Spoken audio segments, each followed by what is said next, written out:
Okay, so tonight we are going to do a Fourier transform. First, let's do a summary on this Fourier transform.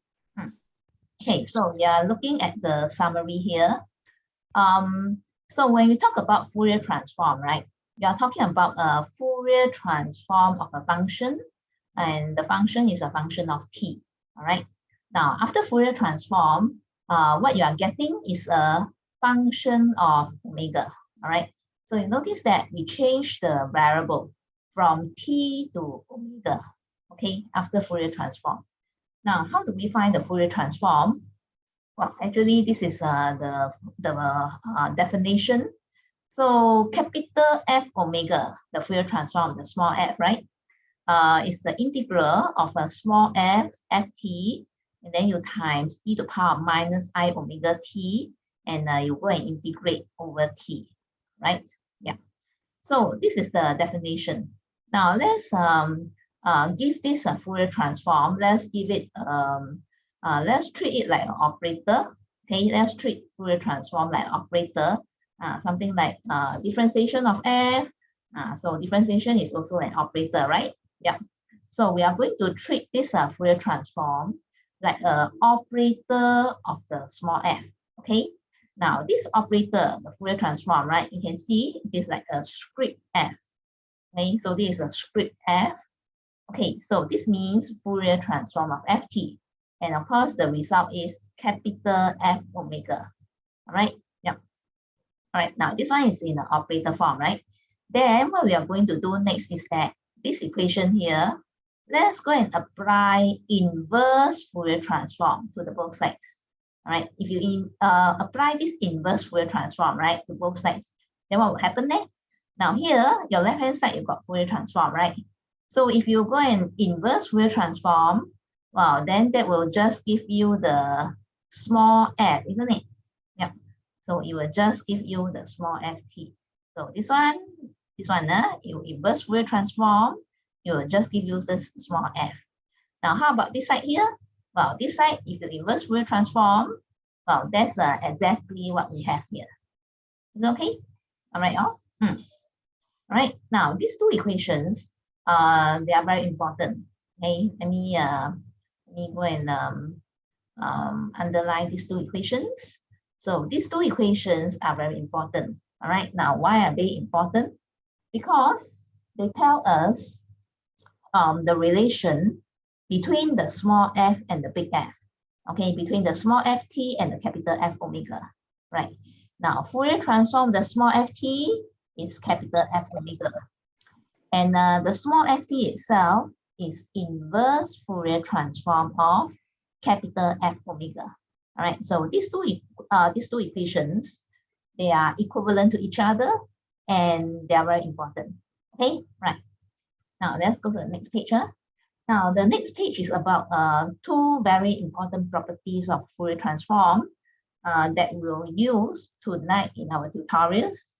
Okay, the first property is called time shift. All right, now this time shift is like this.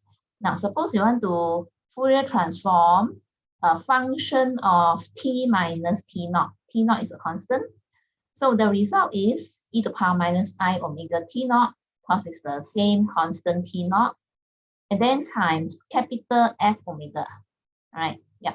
Now in this formula here, you can see this small f, right? Yeah, and you can also see this capital F omega, right? How are they related? Now small f here and the big F here, how are they related there? Well, they are related by these two equations. Is okay? All right, then another important property is called frequency shift. Now, frequency shift is like this. If you Fourier transform this function, now you see this function, what is it? It's e to the power of I omega naught t times ft. Omega naught is a constant. And the result of this is capital F. And the argument is omega minus omega naught. And of course, it's the same constant omega naught, right? Yeah. And once again, in this equation, you see the small f, right? And you see this big F, right? How are they related? Related by these two equations. All right? Yep. So it's like this. Okay. So I think now we can go and do some problem. Okay, so let's go and look at this problem here.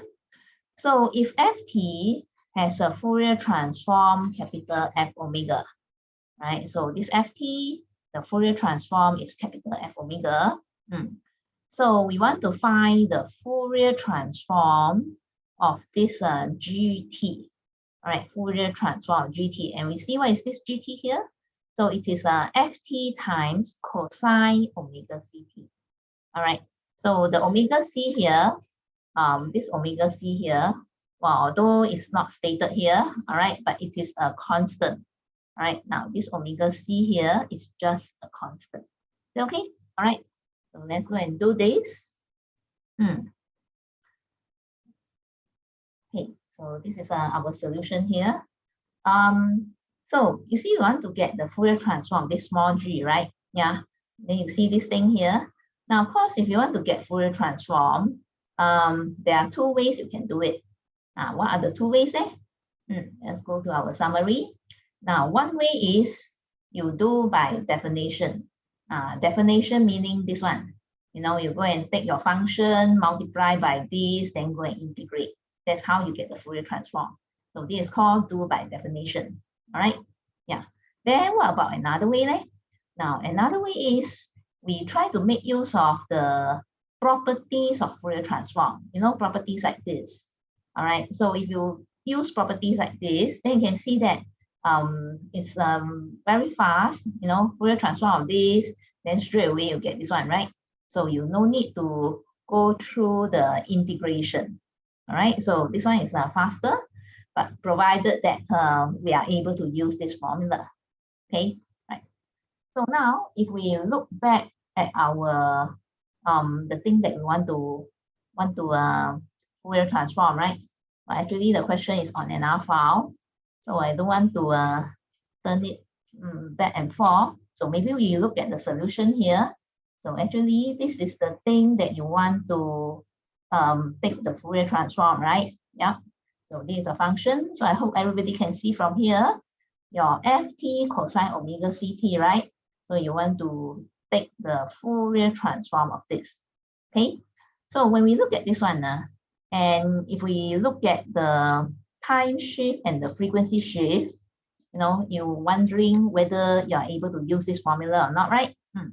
Now, to be able to use the formula here, how to use the formula?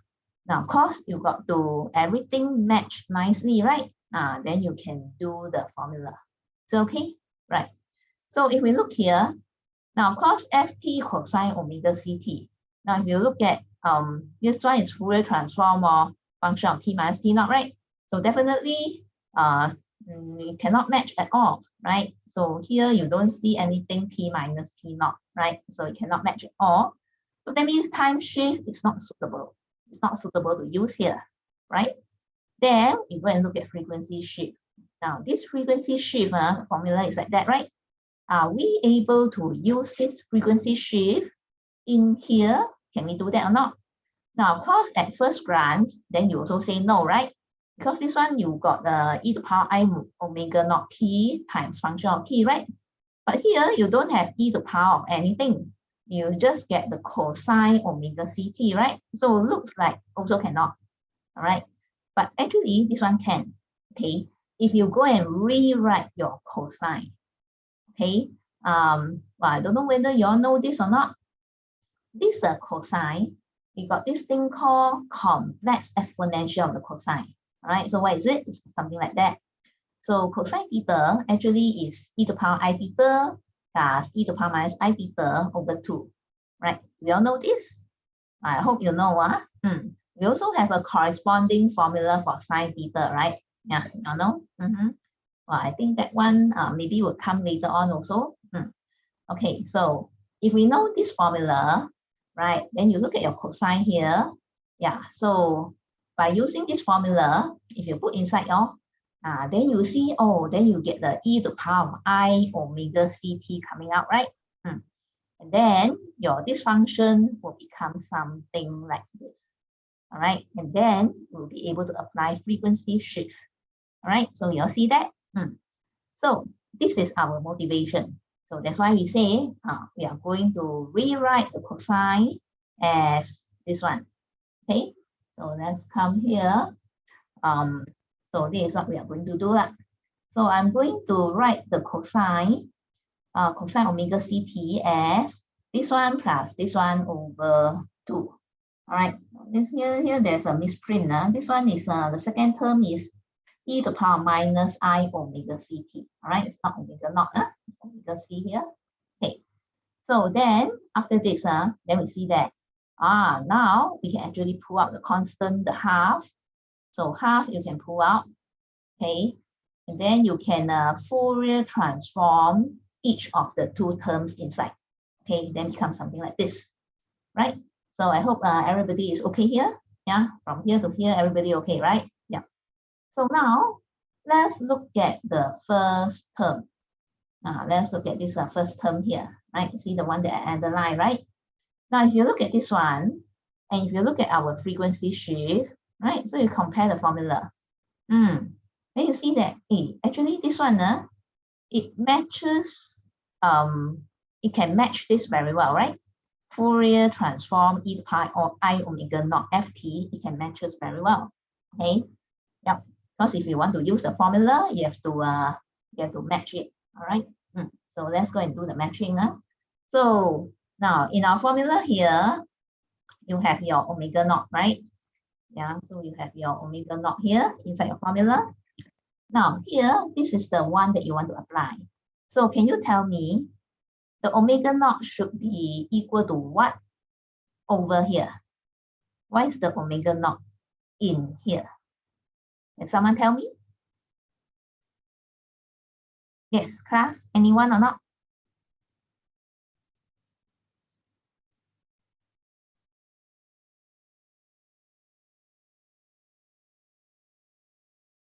How about Darren?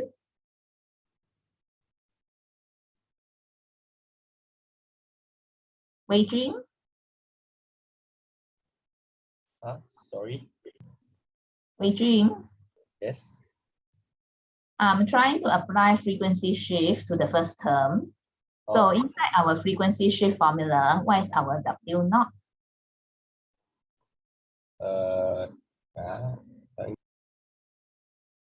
What? The plus omega naught. The omega C plus omega naught.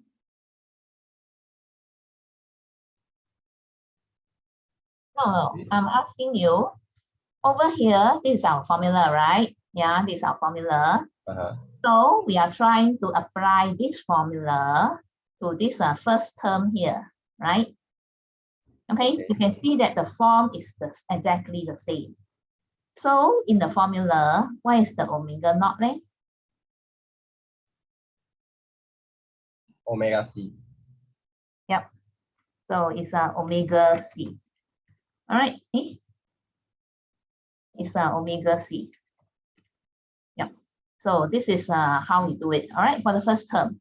So therefore, now that you match exactly already, right? Then you just follow this formula. It says F omega minus omega naught, right? So for the first term here, it is F omega minus omega C. All right, so this one comes from the first term. All right, so I hope you are clear. So now I'm going to look at the second term. Okay, second term is this one here. Take the pencil. So this is my second term, right? So this one, I can see that this one is also can be this form. All right, almost the same. Now, of course, here you got to use another omega naught. So over here, what is the omega naught rate for the second term? Anyone? Darren? Minus omega C. Yeah. So it's a minus omega C. All right. So that's the second term. So therefore, if you use your frequency shift formula, F omega minus omega naught, right? But your omega naught is minus omega C. So that is how you get to here. Is it okay? All right. Well, this completes question 1. Any problem? All right. So I see no problem. So we know that to use this formula, frequency shift, time shift, all that, we must always match to the formula. Okay, exactly. Okay, yeah. So that's what we have. So now let's do the second question. Hey, let's do the second one. Find the Fourier transform of the following functions. Okay, so you see you've got two functions here. So we see that our functions here, well, they are defined in two parts, right? You can see that each of them defined in two parts. So they are not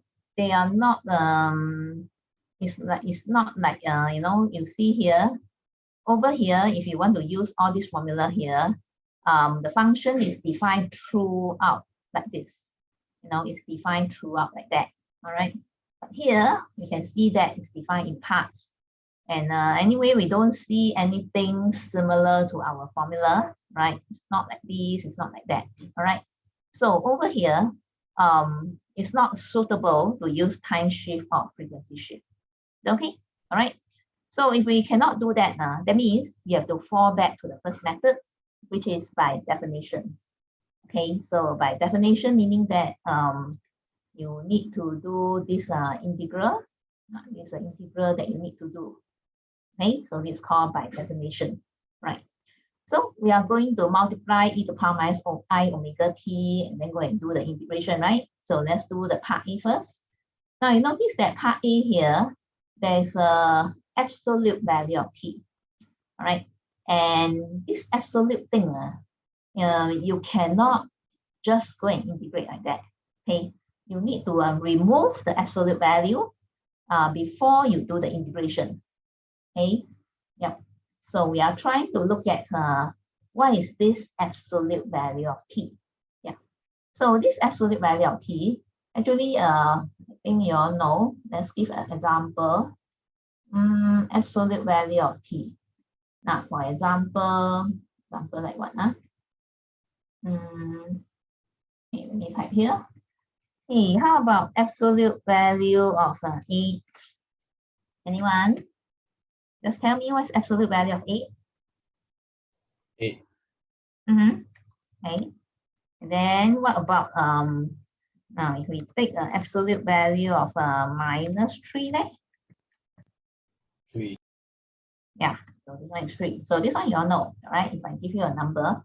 So now I'm talking in general absolute value of t, right? So there'll be two expressions here.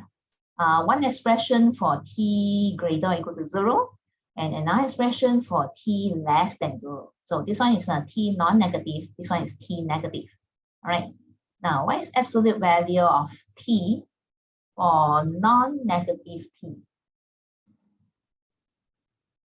Anyone? What is absolute value of t if your t is greater or equal to 0? How to write this? Minus 2t plus 2. Can you say again? Minus 2t plus 2. No, I'm just asking you this absolute value of t. Or t. Yeah, so this one is just t. Okay, all right. So I think I hope this one you know it. Then what about if t is negative? If t is negative, then what is the absolute value of t? If t is negative, absolute value of t is what? Also t? How to write down absolute value of t if your t is negative? Just now you tell me absolute value of minus 3 is 3, right? So what is absolute value of t if your t is negative? Here. T also? You mean t also? If you say t, then absolute value of minus 3 should be minus 3. It won't be 3, right? So it's not going to be t. Will be what? How you visualize? actually is minus t. All right, it will be minus t. Then you just try minus t, minus 3. So absolute value of minus 3 is minus 3. So that's how you get the 3, right? It's okay. All right. So these are the expressions of absolute value of t. All right. So if you didn't know before, well, after tonight, then you know that. Okay. So now, this is what we have. All right. So we are going to have this one. Now your t greater or equal to minus 1, less than or equal to 1, right? Yeah, this is actually our this expression here. So with the knowledge of this, I'm going to write down, I'm going to remove the absolute value of t. All right. So obviously, we need to have our this interval minus 1 to 1, right? So we need to split into negative, all the negative t from minus 1 to 0, all the negative t, right? And then another part there is from 0 to 1. All right, so that means positive t. Okay, so if your t is negative, here t from minus 1 to 0, right? So meaning that your t is negative. So t negative, your absolute value of t is minus t from above. So that is why, so there's nothing here. Oh, I see. So we have to write ourselves, is it? So we got minus 2, and your absolute value of t here will be minus t, okay? And then plus 2, okay? Plus 2. Yeah, is everybody okay? Why not? Yeah, that's because t is negative here. And then this portion when t is positive, right? So let's also write down the expression. So it will be a minus 2. Here, the absolute value of t is simply t. Okay, and then plus 2. Everybody okay? All right, all. So now, if you look at these expressions, there's no absolute value of t. All right, so now you can go and multiply your e to the power whatever, and then go and do integration. Okay, now. So let's go and do that. So this one is 2t plus 2, right? This one is minus 2t plus 2, huh? So actually, we can also draw the diagram, although there's no need to. So this is the negative t part. This is 2t plus 2. This is your minus 2t plus 2. And then we see here 0 for absolute value of t more than 1. So that means outside. Okay. So this is 0. This is 0. Okay. So this is actually the graph of the function. Yep. So let's do by definition. To get the Fourier transform, I'm going to take your ft. That's my highlighter.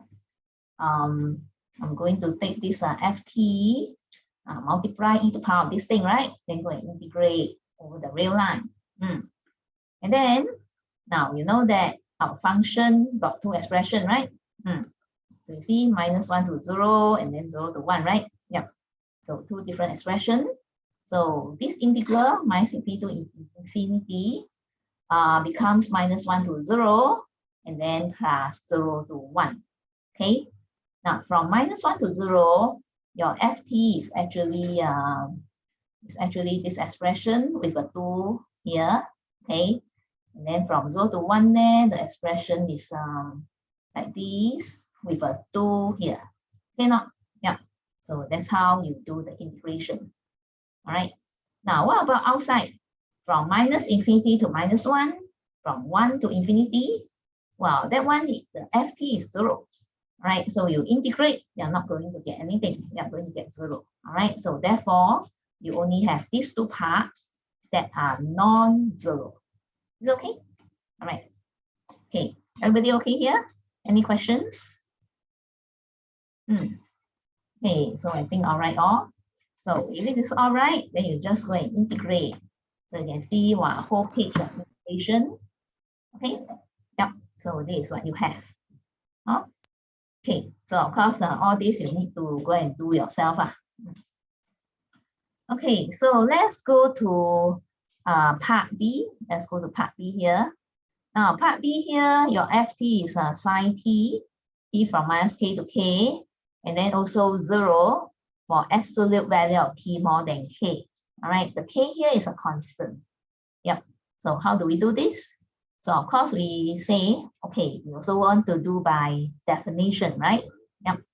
So if you go and do by definition means you take your ft and then times e to the power of this thing, right? Then you go and integrate, right? Now, I don't know whether any one of you do by definition for this problem. Okay. Well, any one of you do by definition for part B? Anyone or not? Did you all do this part B? Did you all do part B? Anyone has done part B? Do by the gate function. Okay. So if you do part B, you can actually do by definition. All right. Then basically you are going to get integrate. I mean, just looking at this, you are going to integrate minus k to k, and then your sine t e to the power of minus I omega t dt, right? Okay. And then after that, your sine t, your sine t, type here, your sine t, you know that there's this this one, right? E to the power of t minus e to the power of minus t. This one is power minus t, and then divide by 2i. All right, you know this or not? This is somewhat similar to the cosine theta. All right, so we also have a formula for sine theta. So this is the one. All right, so if you use this formula, into your ft, then because here got e to the power of something, right? Then now you also go and multiply e to the power of something. Then you can combine the e to the power of something, right? And then that will make your integration easier. Okay, all right now. Okay, so this is what you can do. So is this the method that I'm going to show you tonight? Well, actually not. Okay, actually we show you a different method. Okay, it's not doing this direct integration, not do by definition. All right, but do by definition is another method. Okay, so let me show you our method now. Our method here actually make use of an example inside our lecture notes. Okay, so it's like this. I'm going to write ft as gt times sine t. Now, what is this gt here? Now, gt is actually the gate function. Gate function is like that. Okay, it is 1, t from minus k to k, and 0 otherwise. All right, so let's first convince ourselves that your ft really is gt times sine t. Is it really like that? Okay, you just see. Now, you see, your gt from minus k to k, it is 1. All right, if you take the 1, you go and times sine t. 1 times sine t will give you what? Anyone? 1 times sine t? Hey, class, 1 times sine t is what? Sine t. Yeah, so it's just sine t, right? So that will give you the sine t here. So you see, it will give you the first part here, right? So it will give you exactly this first part. All right. And then if you look at the, for absolute value of t more than k, this one is actually k. This one is not 1. This one is actually k. Okay, yeah, it's actually k. So here you see it's 0, right? So if you take 0, you times sine t, then of course it will give you 0. So that will give you this 0 here. Okay, all right. So now we are convinced that our ft is really gt times sine t. Right, so the gt is the gate function. Yep. So now let's go and find Fourier transform of ft. Okay, so since ft is equal to your gt sine t, right? So it's Fourier transform of this. Okay, this one is equal to this. And then the sine t. Sine t is what? It's actually e to the power of it minus e to the power minus it, and then divide by 2i. Okay, not? Yeah, I think I missed out an I here. earlier on here, I missed out the I, okay? There's actually an I here, and there's also an I here. Yeah, so there's an I there, right? Okay, so that's what you have. Oh, okay, so then after this, then of course you can go and multiply inside, right? Then go and do your Fourier transform of each of the terms, right? So this is what you have, right? Yeah. So now you have this one and this one already, right? So you got these two terms. Now you want to Fourier transform, right? Yep. So if you look at the first term, look at the first term here. Fourier transform of this, right? Now how to do Fourier transform of this? Let's go to our properties. Time shift, frequency shift. So you look at this term here, and look at this term here, and then you see this term here is similar in form. Okay, similar in form to which one? Similar to time shift, or is it similar to frequency shift? What do you think? Yeah, class. What is it then? This one, e to the power it times function of t, right? Is it a function of t minus t naught? Or is it like this one, e to the power of I omega naught t times ft? So like which one? Like the second one, right? Like the frequency shift, this one, right? Yeah. So this one you can match to frequency shift easily, right? Because if you want to apply the formula, you need to match. You need to do the matching. So let's go and do the matching. So our W naught here, I mean the W naught inside our formula here. Our W naught here, over here, what is your W naught? Can you tell me? Yeah, class. See, I'm waiting to fill this blank. W naught equal to what? Hey, class, are you all still there? 1. So actually it's 1. All right, so you can see W naught is 1. And of course, inside your formula, your small f will be equal to the G. All right, so that is very clear. Your small f is just the G. Okay, right. So therefore, for the first term, if you follow the formula, now the formula is what? Capital F omega minus omega naught, right? Yep. So over here, your answer will be, are we going to write capital F? Are we going to write capital F or not? Anyone thinks that we should write capital F? Well, the formula says capital F, right? Then omega minus omega naught, right? So I'm asking you, should we write capital F? No. Then you don't want to write capital F, then what do you want to write then? G. Okay, so you write capital G. All right, and then you follow the formula omega minus omega naught, right? And your omega naught here is 1.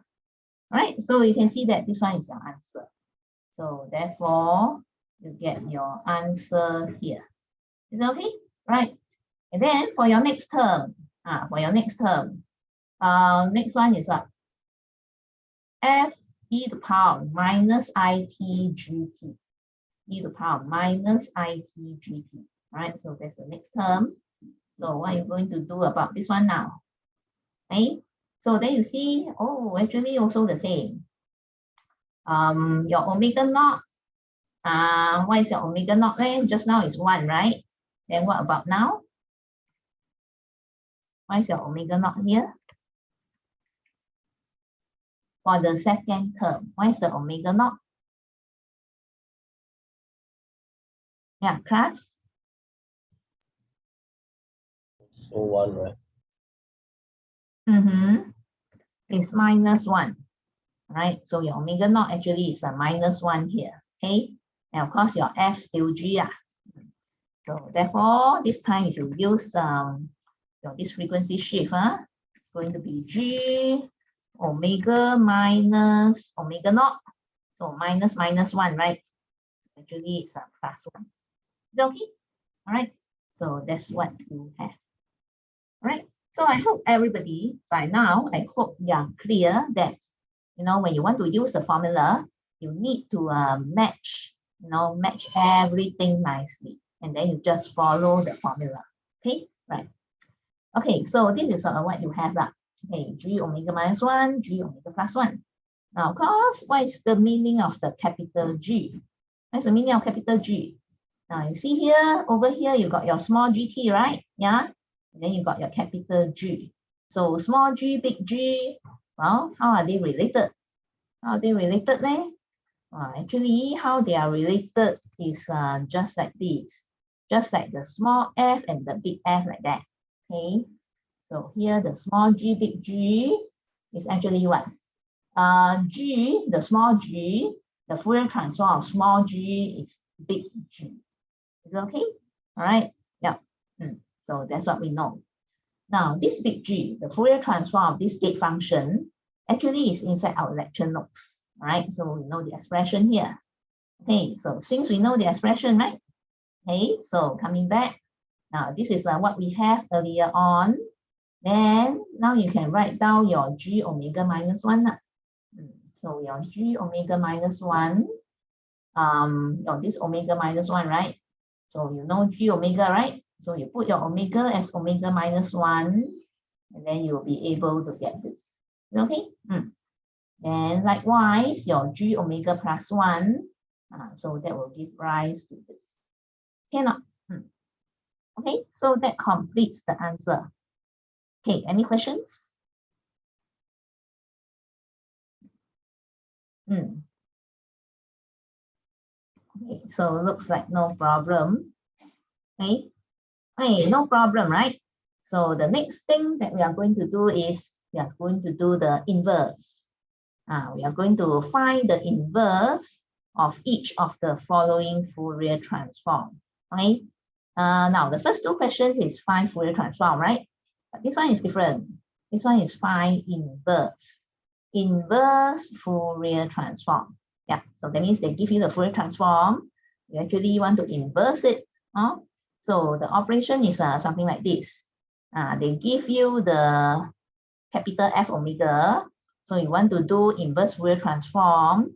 So your answer there is actually the ft, the small ft. Is that all right? Yeah, that's the meaning. Okay, now to do inverse Fourier transform, we can still use our time shift, frequency shift. Okay, just that you look at it in a different manner. Now, this is your time shift, right? This is your frequency shift, right? Now, from here, how do we get the inverse relation? Actually, very easy. You just go and inverse the whole thing. Yeah, you inverse the whole thing. This one will give you. Now, you inverse the whole thing. This one, Fourier transform, right? You inverse Fourier transform. So this part here will just give you ft minus t naught. Where's this part here? Is inverse Fourier transform this. Okay, so from here you get here.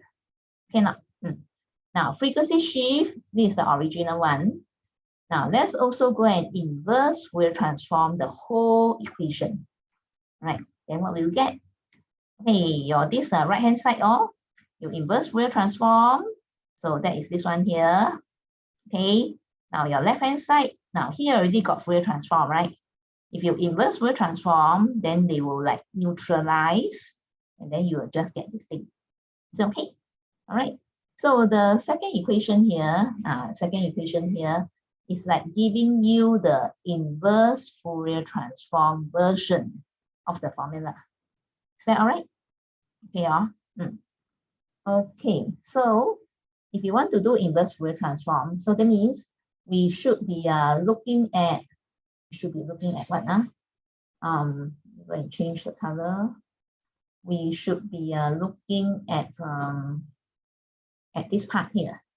Okay, so if your function is like this, then inverse Fourier transform, this is your answer. Okay, now here, if your function is something like that, function is something like this. Okay, f omega minus omega naught. Then you go and inverse Fourier transform. Then your answer is this. Okay. Right. So Now let's go to our question. Okay, so see, this is our question, right? Let me go to our solution here. Because over here I can see the question. I can see the question easier because I want to look at this formula also. Now the part A actually is asked us to inverse Fourier transform this. Right? Let me look at the part A question. Part A question is this one, right? Right. So we want to inverse Fourier transform this. Okay, so which is this thing here? We're going to inverse Fourier transform. Is that all right? Okay, now let us, now that you know you want to inverse Fourier transform this, right? So you are trying to use, time shift or frequency shift. All right, so then we see this one, you look at your function, e to the power I2 omega, right? Divide by 5 plus I omega. This function here, is it this form? Okay, see your formula on your left side, right? Is it this form? To the power I minus I omega T naught times F omega. Well, looks quite like or is it this form? Is it a function of omega minus omega naught? Well, this one I really don't see. You think this one is a function of omega minus a constant or not? But I really don't see that. Okay, but this one is look very much alike. Yeah, looks like the same pattern one. Okay, so in fact, if you separate out like that, then you can see very clearly, right? So it's like what? This one here, this one here is like this one here. Like this one here, all right? Yeah, so this one is like this one. And then this one, this one will be a function of omega, right? Can you all see that? Yep, you can see that, right? So let's go and write down. What is the T naught? Can you tell me what is the T naught inside the formula? Over here, what is the T naught there? Can you tell me or not? What is the T naught? Anyone? 2. 2. You mean 2? Is it 2? Is T naught 2? 2? Is it 2? Oh, minus 2, sorry. Yeah, so actually it's minus 2. Okay, when your T naught is minus 2, then you really will get your I2 omega, right? Yep. And of course, the other one is our F omega. Our F omega will be equal to this, right? Yeah.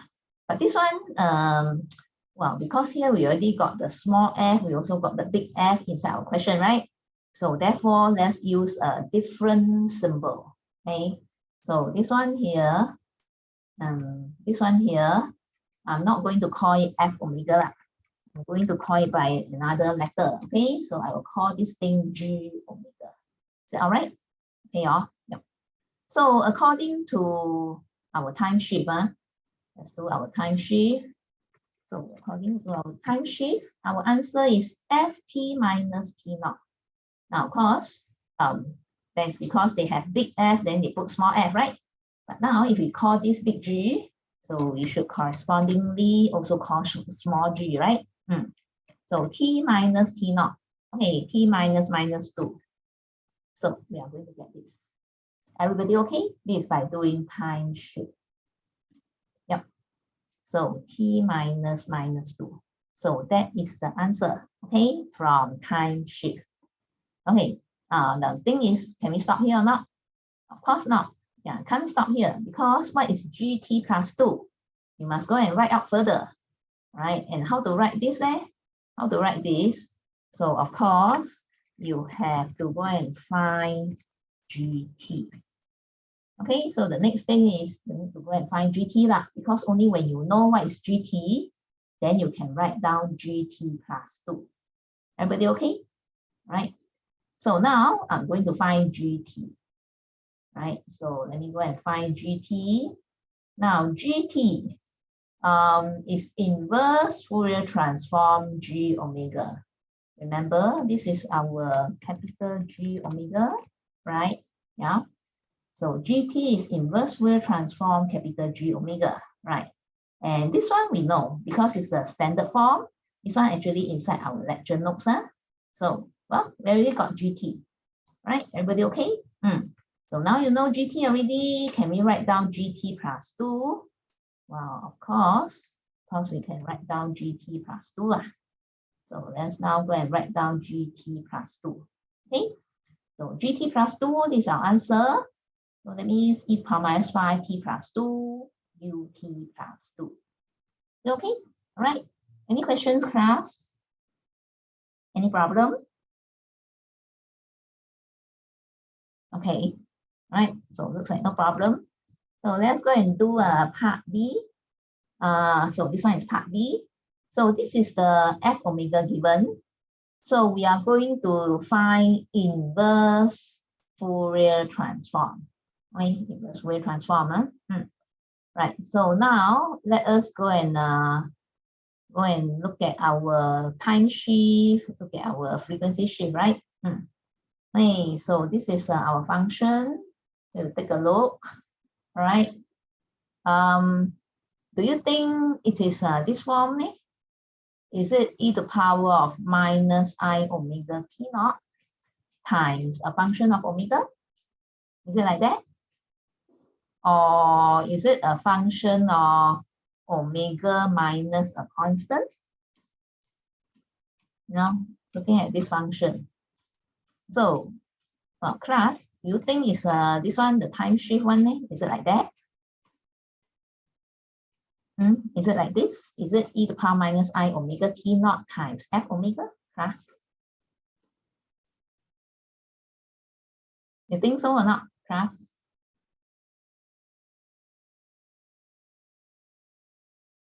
Class, did y'all do this tutorial? Yeah. Oh, y'all did this tutorial. Okay. So is it your this one? Is it like the first one? I mean the form, is it like that or not?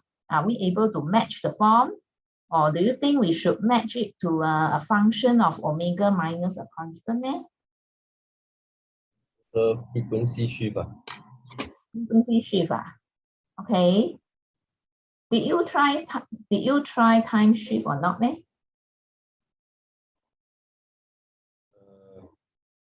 Did you try time shift? You didn't, is it? Did you try that? Hey, just now who answered me? Is it Jun Wei? Huh? Are you Jun Wei? I mean, I think a bit differently because I remove the J term first, I convert, then I will see there is it's actually from a time shift. You mean you go and use time shift? Yeah, for part B, right? You really go and do time shift? And then you manage to get the answer, is it? Yes. No, as in like I remove the J term, I FT term, then I shift the time.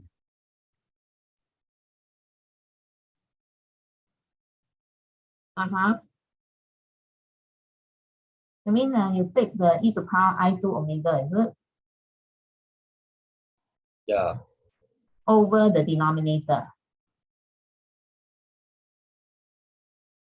And then your... I entirely remove the omega minus 3 and replace it with omega first. You mean the omega minus 3, you call it omega? Yeah. Okay. Okay.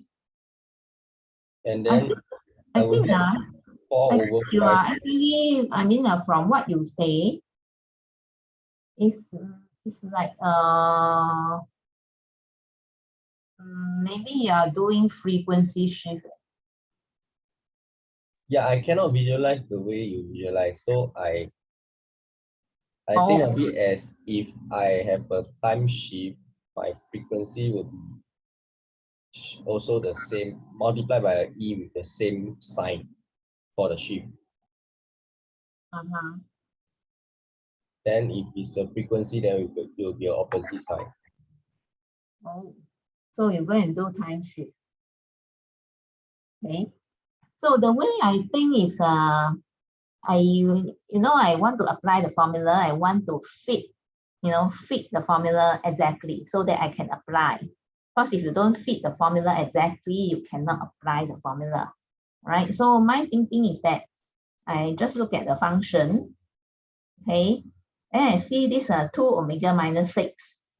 Yeah, you also see 2 omega minus 6, right? Then you also see this 3 minus omega, right? So inside your mind, you are like going to get an omega minus 3. I mean, it's like 2 times omega minus 3, right? Yeah. Then this 3 minus omega, you just pull out a minus sign and it will also be omega minus 3. Okay. So if I go and do that now, that's precisely what I do. You see, I just go and put omega minus 3, I pull out the 2, and here I pull out a minus sign. So I get like this, right? So the moment I get to here, then I can see very clearly that this whole thing, I can actually say is a function of omega minus 3, right? You all can see it is a function of omega minus 3, right? Everything is omega minus 3, right? So I say this one is a function of omega minus 3. All right, so therefore, I'm like matching to the frequency shift. See, I'm matching to the frequency shift. It's a function of omega minus 3. So if I want to inverse Fourier transform, that means inverse Fourier transform this thing, right? So I will be like inverse Fourier transform this, and then you just follow the formula, e to the power I omega naught t. Obviously, our omega naught is 3. So I will get e to the power of I3t, and then I got here the ft. Now here, because I call g, right?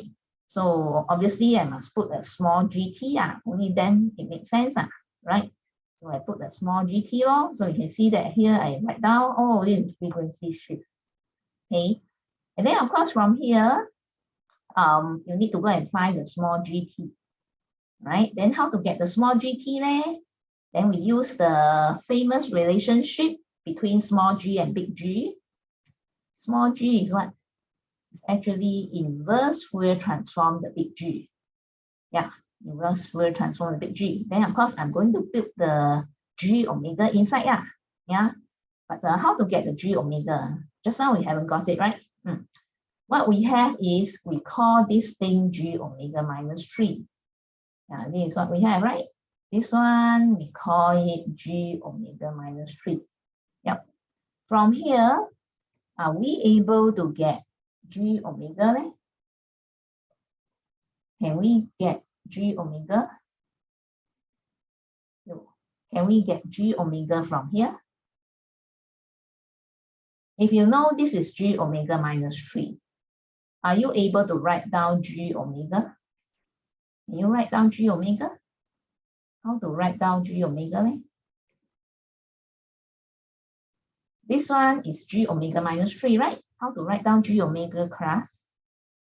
Any idea? Omega replaced by omega minus 3. That means instead of omega minus 3, you just put omega. So here becomes omega, here becomes omega. So therefore, this is what you have. 4 e to the power 2i omega, 5 plus I omega. Can you all see? You just put, instead of omega minus 3, you just put omega. Right? So you see, this is our G omega. So I'm going to put inside here. So let me go and put inside. So there's my capital G omega. Okay. And then this one here, well, actually this one is another problem. Here is actually go to another problem. And this problem actually is part A. This okay to you? Then of course you can go and carry on here, like in part A. Okay, not class?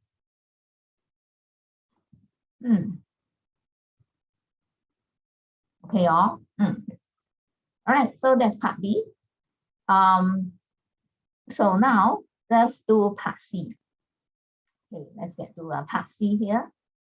Okay, this one is a part C. So this time they give us this capital F omega, and you want to inverse Fourier transform. Okay, so once again, you look at these. We are trying to see this one. Is it the form of this time shift? Is it e to the power of minus I omega t naught? And then times a function of omega? Is it, or is it a function of omega minus a constant? Anyone did this already? Anyone did this? I can get an answer, but I still don't understand. That's very strange. Then if you don't understand, then how can you get the answer? Because the way I think a bit different. You think a bit different. Okay.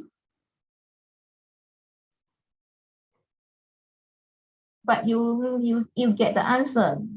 I mean, you need to like follow the formula, isn't it? So your this one, you go and use the time shift formula, or you go and use frequency shift formula? Later after class, I show you again.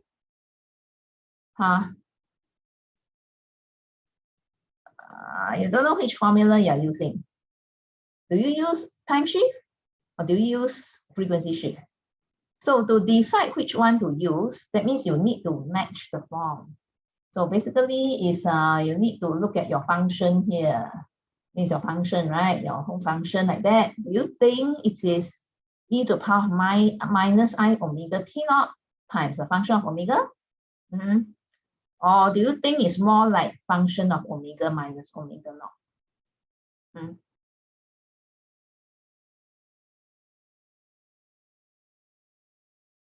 Actually, there's a hint here. Do you all see this omega plus pi in the denominator? This omega plus pi is actually like trying to tell us maybe it can be a function of omega plus pi. All right, of course, at the moment, it is not totally a function of omega plus pi, because over here, your omega is not omega plus pi. All right, so unless this is omega plus pi, you cannot say it's a function of omega plus pi, right? But this one, maybe we can adjust. All right, so we are trying to see whether your this sine 3 omega whether can be written as sine 3 omega plus pi, right? Not pi is pi, right? Yeah. So sine 3 omega plus pi. Okay, so are they equal? All right. So of course, how do you know equal or not? Well, you can go and expand. Do you still remember how to expand sine A plus B? No. Sine, cosine 3 pi. Okay, and then plus cosine 3 omega and sine 3 pi. Right, so you all know, right? Is how we expand it. Okay, so are we able to simplify? Wow, what is sine 3 pi then? There's a sine 3 pi here. There's also a cosine 3 pi. What is sine 3 pi? Yeah, class. Do you know what is sine 3 pi?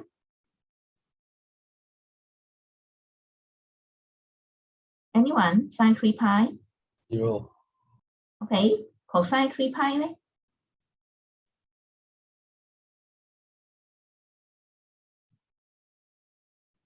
How about cosine 3 pi?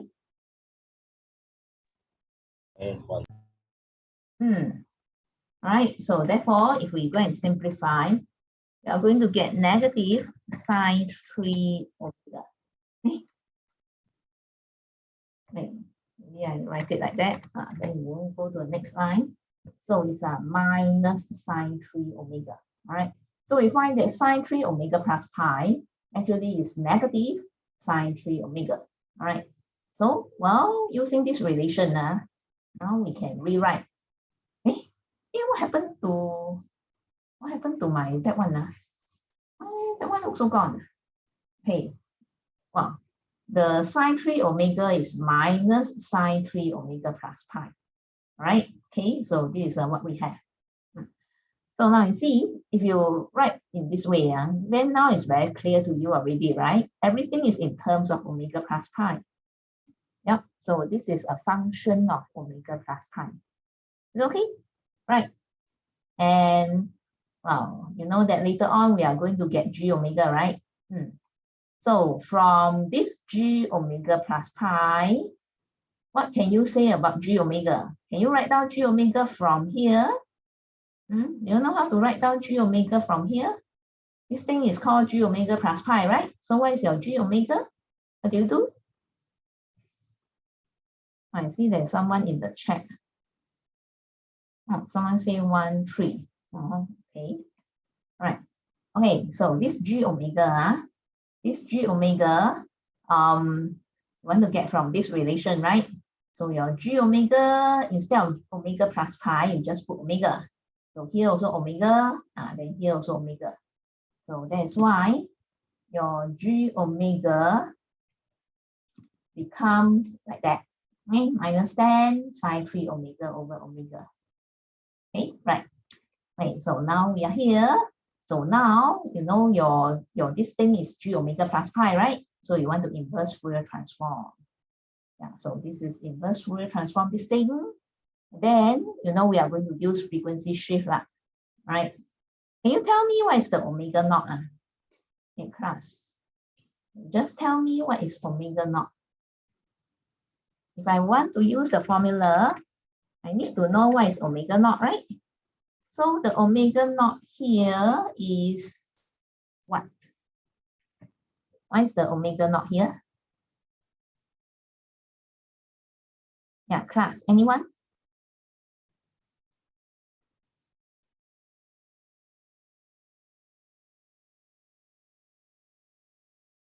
Are y'all still there? No, we are trying to use this frequency shift formula, right? So over here, I got a g omega plus pi. So it can match to this f omega minus omega naught very well, right? Of course, the big F is now capital G. So I'm asking, what is the omega naught? What is the omega naught here? Yeah, anyone? Minus pi. So it's minus pi. All right. So therefore, according to the frequency shift formula, c e to the power I omega naught t times ft, right? So I will just use the formula to write down e to the power of minus I pi t, okay, then times gt. Small g correspond to big G. Just like in the formula, you got small f, big F. Okay, now, so this is frequency shift. And then once again, what is your small gt? Now, of course, the relationship between the small g and the big G, right? So we need to do, this one is inverse Fourier transform g omega. Okay, so I'm going to put the g omega inside. So go and put inside all. The minus 10 you can pull out. So this is what you have. So it looks like this one is another problem. It looks like this problem very difficult, right? So, but actually, this is from our T5. All right, so let me go to T5. We have got all this formula inside our lecture notes, right? Can you all see on your left side here? You all can see T5 or not? T5 is here. That's our T5, right? So T5 is, this one is the Fourier transform. Okay. Yep. We have a sine omega a over omega, and there's a 2 here. So you look at your sine 3 omega over omega. So obviously your A is 3, right? Your A is 3. Then you want to ask me, hey, what happened to this 2 here? The 2 here, you just divide over here. Okay, so then become half.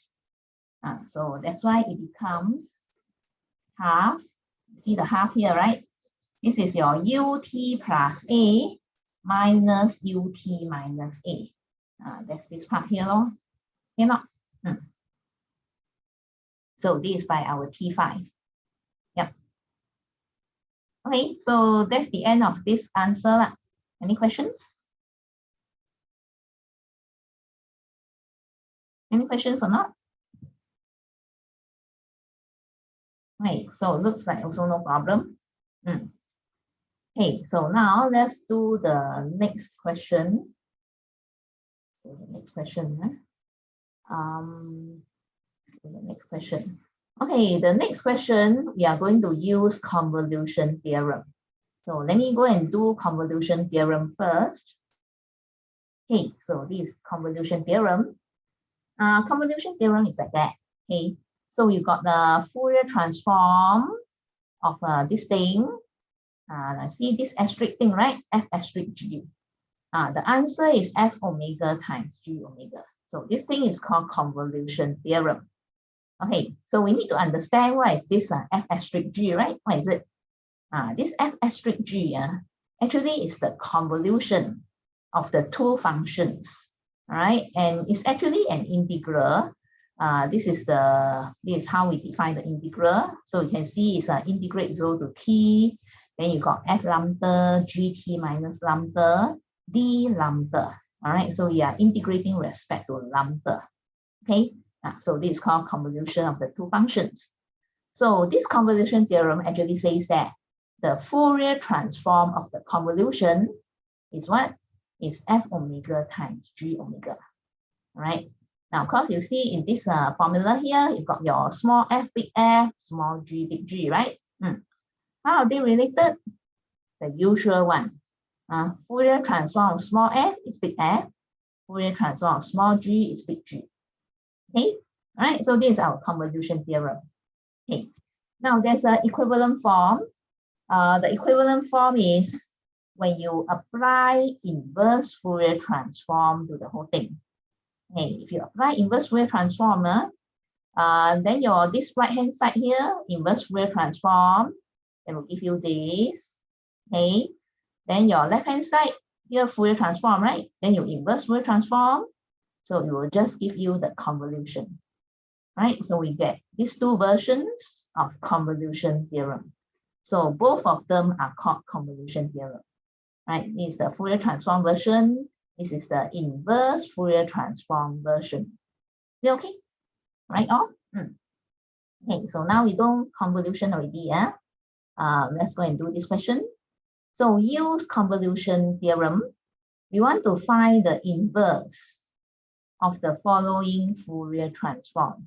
So it is inverse Fourier transform. Okay, so they get this thing. You want to do inverse Fourier transform. Right, so this question, let me copy here. You see this thing here, right? So you want to inverse Fourier transform. Okay, and in the process, you want to use convolution theorem. All right, now since we are doing inverse Fourier transform, right? So I think the convolution theorem that we'll be using should be this one. Yeah, the one with the inverse Fourier transform. All right, it should be this form. It should be this thing that we are using, right? So if you look at this thing that we are using, obviously you need something like that. You need a product of two functions, right? You see a f omega, the g omega, right? Then you go and inverse Fourier transform, and then you get this result. Okay, so it's something like this. Okay, so we go back to our question here. This is our expression, right? Let me also go to our time shift and frequency shift. Okay, now the moment we look at this, e to the power minus 3 omega divided by this thing, right? If we compare time shift, compare frequency shift, Can you tell me which one is the obvious form?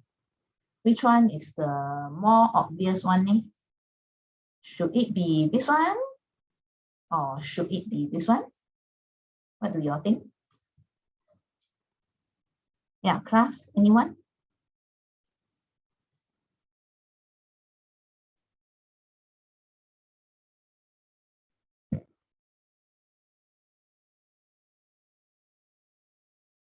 Have you all seen the lectures of a Fourier transform?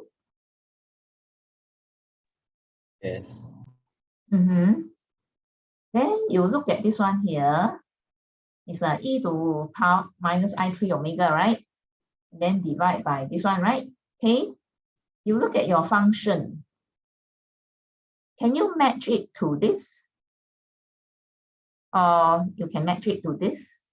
Which one can you match to? Because if you want to apply the formula, you need to do the matching, right? Okay.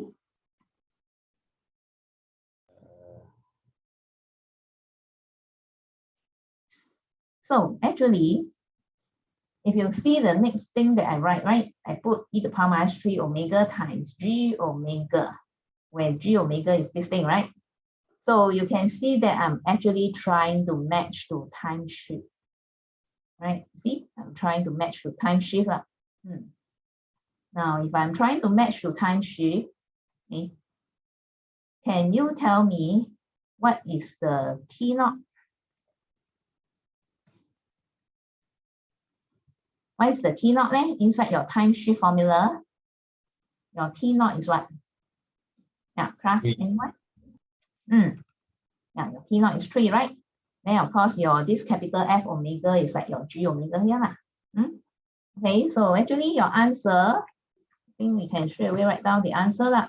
Answer is a small f g minus T naught, T minus T naught. So in our case, we are going to write the small g T minus 3. All right, so this is actually our answer, okay, by doing time shift, right? Yep. And then of course, you know that our small g, later on we need to find the GT, right?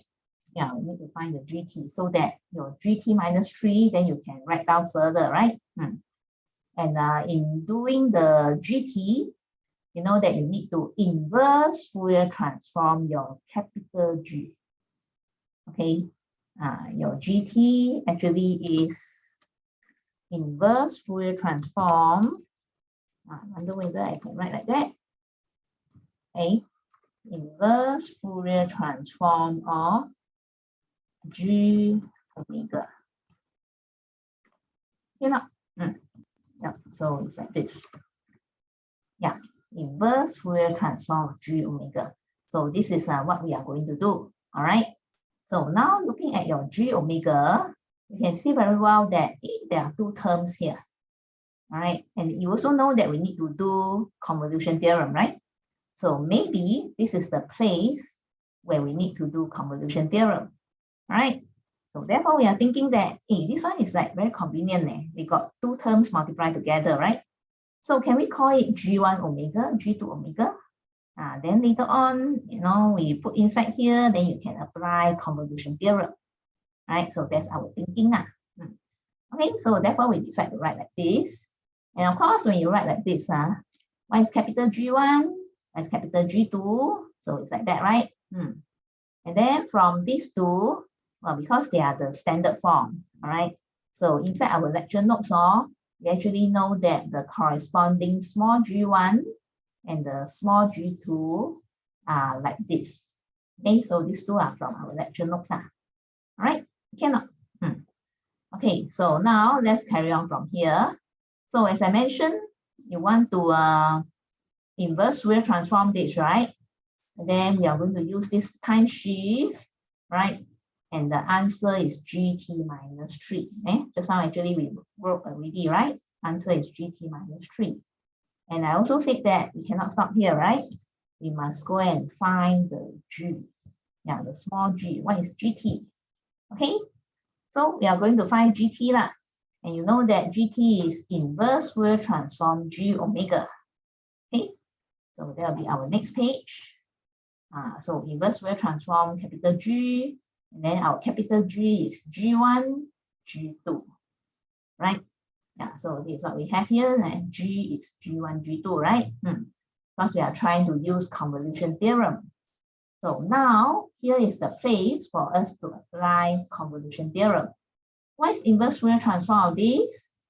Actually, it's convolution of the small g1 and g2, right? In fact, here, I'll show you the convolution theorem.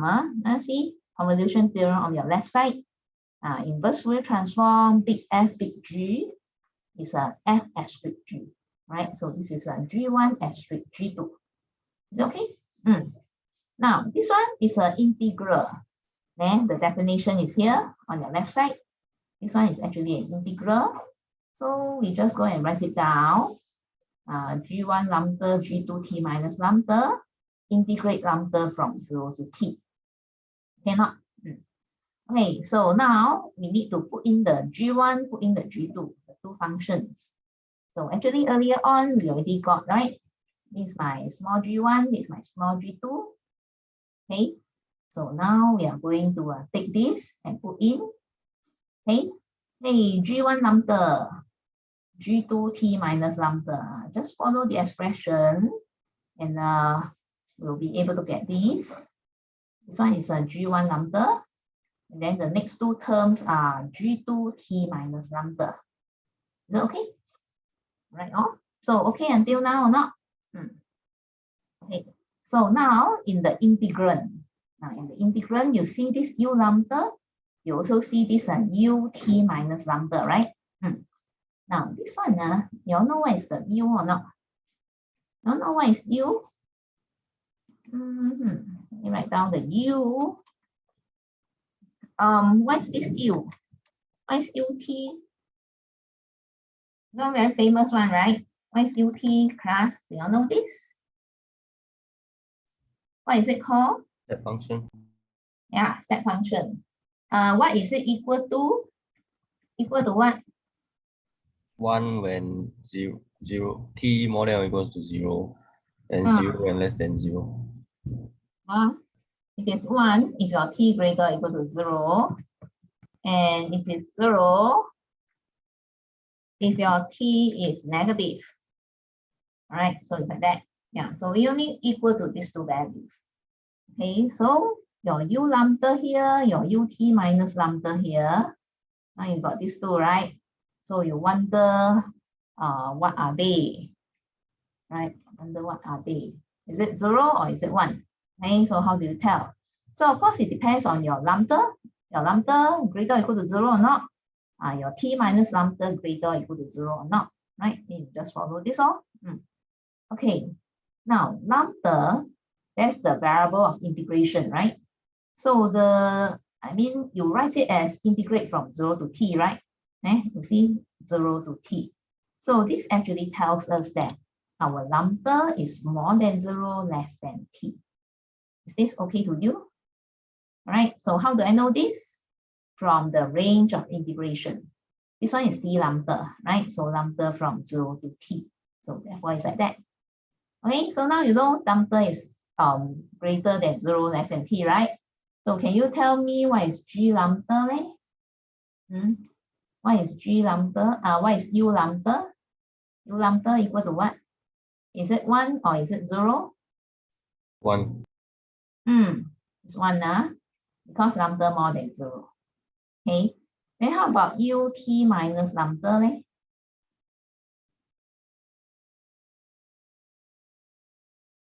T minus lambda, is it positive or negative?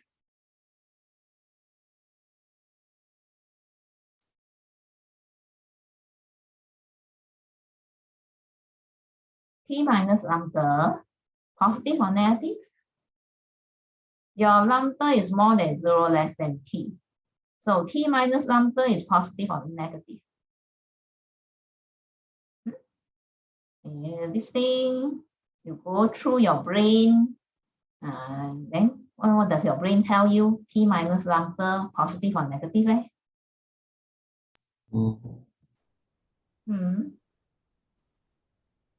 T more than lambda, right? Positive. T more than lambda. So T minus lambda is positive.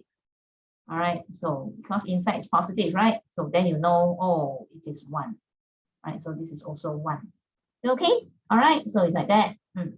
So now, you know, both of them are 1, right? Okay. So therefore, just equal to this all. Now we are integrating with respect to lambda. So you can see there's inside got a T, right? So it's like constant. So you can actually pull outside. Okay. Then just go and integrate. And you just go integrate, put in the limits. Then you'll get like that. Okay. In fact, you'll just get this.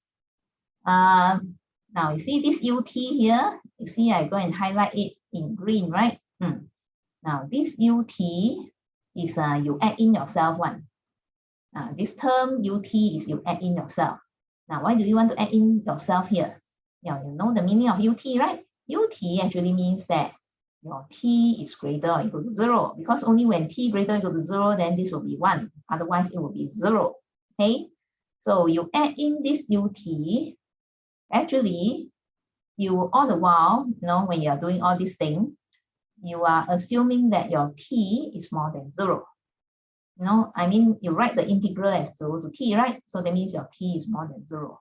So therefore, you go and reflect your this assumption here. So you go and put the UT here, right? So the UT here is just to say that, you know, your all this expression is valid when T more than 0. Okay, so just like that. So see, we worked so long. Okay, finally you got your GT already. See, GT equal to this. So our answer is GT minus 3, right? Okay, from here, our answer is GT minus 3. So now we can write down the GT minus 3. Okay, so the T, you put T minus 3. So you see, this is our answer. Is it okay, class? Any questions?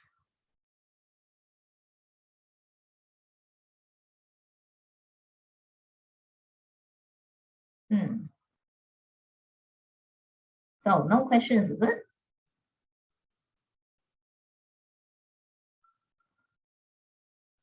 Right.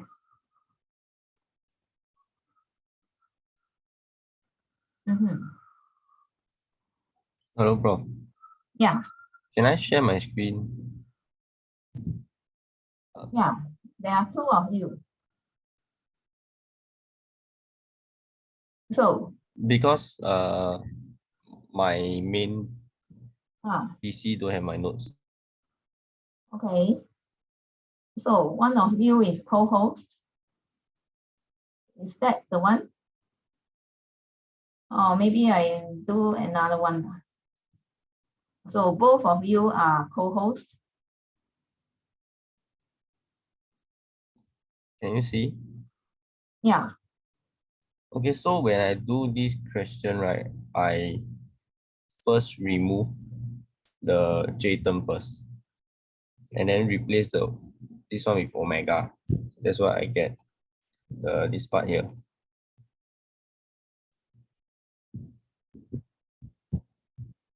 Can I do it this way? Wait, you're talking about part B, is it? Yes. Okay, your part B. Wow, this is your question. And then I see that you also pull out the omega minus 3. Yes, I mean, this one is the first step. And I jump from here all the way to here.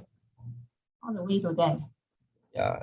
4 over 5 plus 3 omega. So you mean this is the inverse Fourier transform? Yes. Then I replace the omega. So this one over this one, you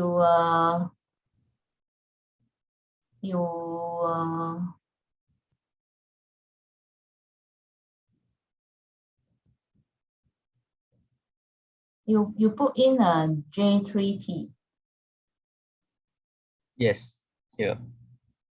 Why do you do that? Because I replace back the omega minus 3. Yeah. Then why you got this J3T? Because this one, there's I see it as if there's a frequency shift here, I need to multiply a e to the power j term at the time domain, at the time function there.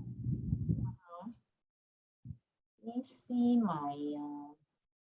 me see my time shift frequency shift. Let me see this one. 4 plus g. So you got a j minus omega minus 3, then you times e to the power j3t.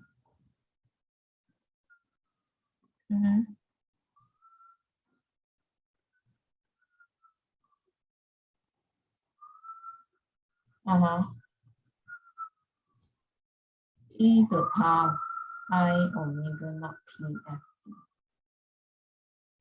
Okay. Okay.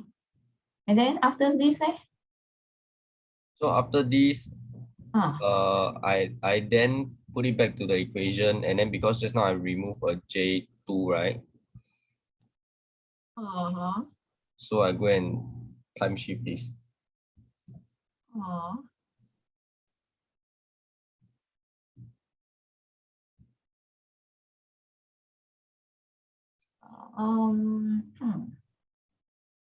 The answer is still the same.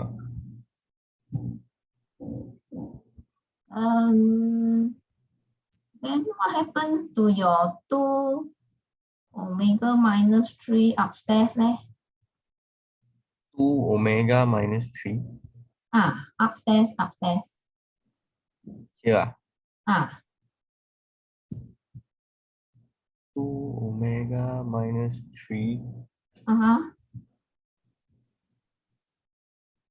Yeah.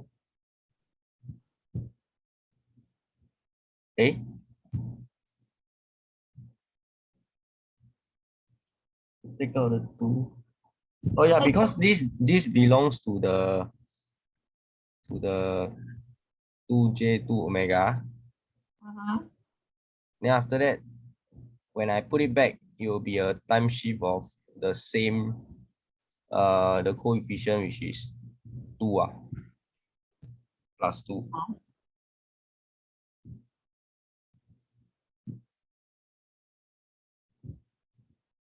This one, my comment is that it's not a standard way. It's not a standard way of writing.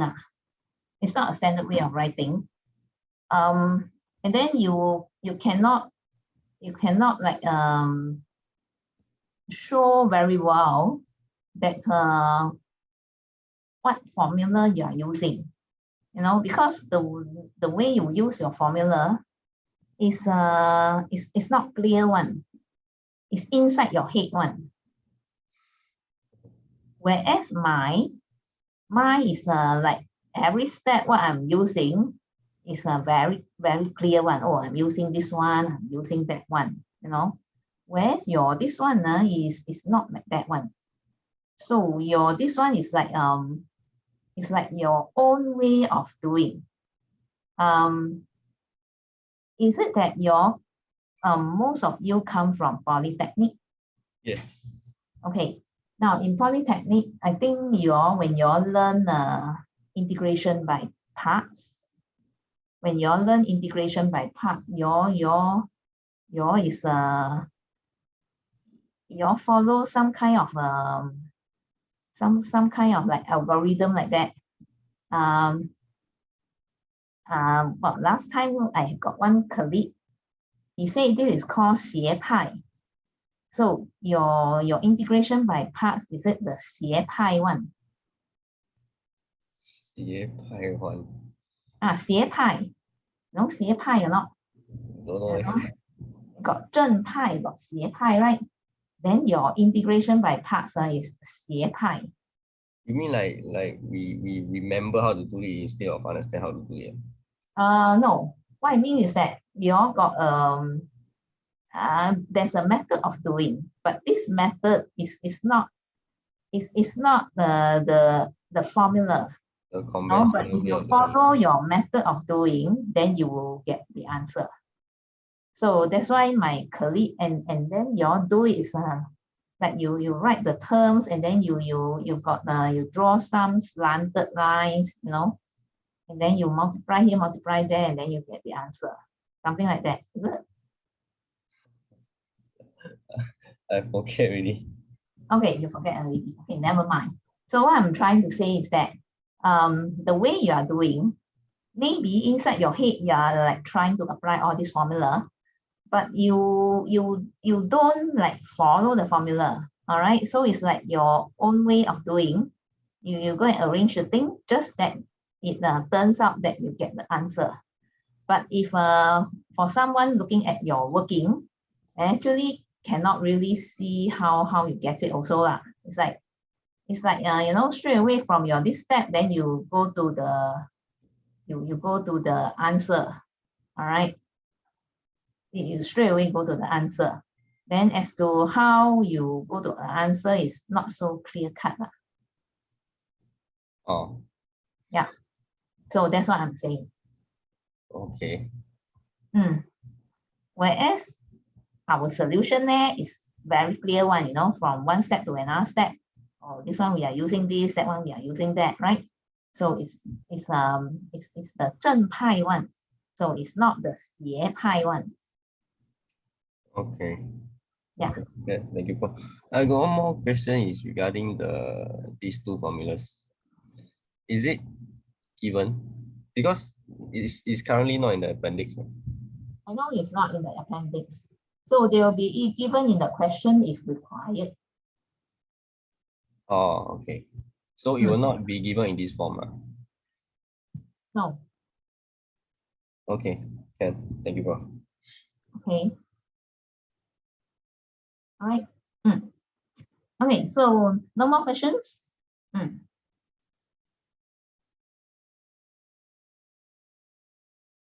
Okay, so if no more questions, then we'll end our tutorial tonight. Okay, right? Okay, bye-bye.